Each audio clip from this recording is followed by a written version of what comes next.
What is going on, everyone? I'm Beguiled Walnut, and this is the Beguiled Walnut Gaming channel, where I'll be covering news, reviews, and gameplay from the FPS world. In today's video, I'll be taking a look at the Battlefield 1 beta, the good, the bad, and the ugly. I'd like to start off by apologizing for being MIA for the past week. I know you guys are looking for a consistent schedule when it comes to content, and for that, I'm sorry. I base this channel on quality versus quantity, so I'll be posting content that matters to me and matters to you. The reason that I waited to post this video is because I wanted to cover the Battlefield 1 beta, and I wanted to get a good grasp of the gameplay before I made a review about it. Now with that out of the way, Battlefield 1 is a massive online FPS game with large maps, several customizable vehicles, and 4 customizable classes. I've had a lot of fun playing this game for the past few days, but this beta isn't without its pitfalls. I'll start out with what I didn't like about it, just so I can end this video on a good note, because I really did enjoy playing the game. And this is just to contrast my scathing review of the Titanfall tech test, which you can actually check out on my channel. To reiterate, I've had a lot of fun playing the beta, but there are some things about it that I'm not too crazy about, and one of those things being the guns. In Battlefield 4 and Battlefield Hardline, you could do really well, or at least get by, with the starting guns given to you. This is not the case when it comes to Battlefield 1. The starting guns for almost all of the classes are pretty much terrible, unless you use them for the very specific purpose for which they were intended. This can work if your playstyle matches the profile of the gun, but versatility is not the name of the game when it comes to the assault, support, and medic classes. And sometimes the guns are not even suited to the class at all.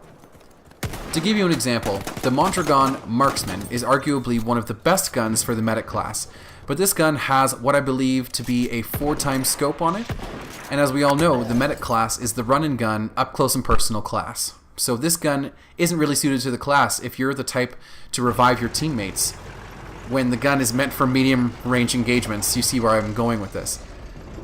As to the rest of the guns, almost all of them are a big step down from the previous Battlefield titles, as their range, damage output, and accuracy are significantly lower. This irks me because I have a mixed playstyle, and I usually pick guns that reflect that playstyle. With that being said, I mentioned most, not all, of the guns because this is not the case for the sniper rifles. If you've played the beta thus far, then you'll know that the sniper rifles are king. With quick reload times and low bullet drop, these rifles are a sniper's dream. Sniping just feels good in this game, and you can easily snipe at long ranges, with the bullet drop only being noticeable at extreme ranges, i.e. cross-map sniping. This might seem like a good thing to most, but the reality is that Battlefield 1 focuses on capturing points. Now you have all of these players who are frustrated with the other weapon types moving to sniping and not capturing these points. This could mean a loss for your team and no win bonus. Another thing I'm not too fond of is the vehicle combat. Most of the combat vehicles are slow and, dare I say, cumbersome to operate. The weapons, save for the cannons, are pretty weak against other tanks, but devastating to transport vehicles. The armor is fairly strong, which is frustrating to the assault player as the rocket gun and anti-tank mines do fairly low damage against them. The one saving grace is the light tank, a single manned tank which has an AP round for the tanks, if I'm not mistaken, and a canister shell for infantry. To be honest, the light tank is pretty OP as of right now, and they can really turn the tide of any engagement. The last thing I'm not too crazy about, and this might surprise some of you, are the Behemoths.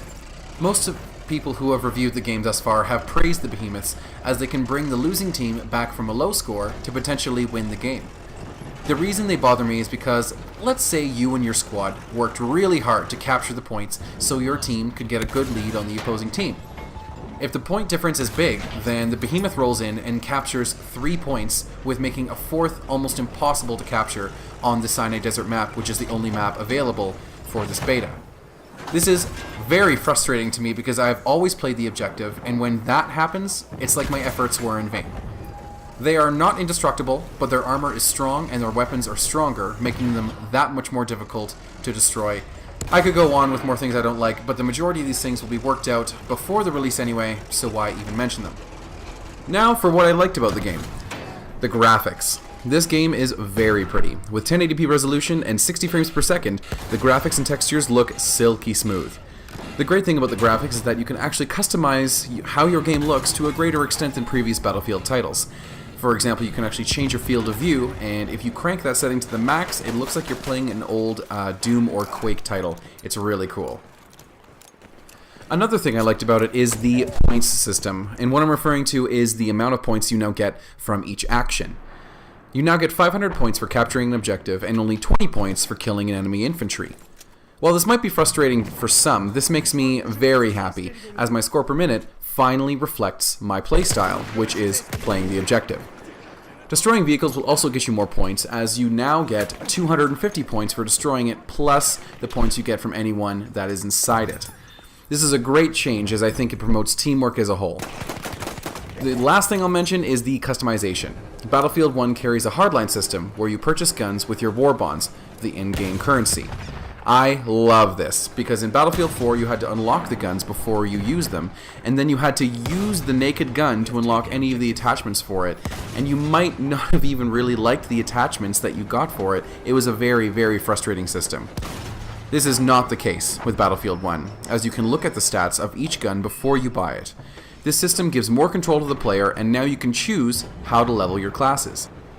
But anyway, thanks for watching. As always, if you liked the video, make sure to click that subscribe button. And for more content, be sure to follow me on Twitch, and be sure to follow me on Twitter @BeguiledWalnut for announcements about my YouTube and my Twitch channels. But anyway, that's it from me. I'll catch you later.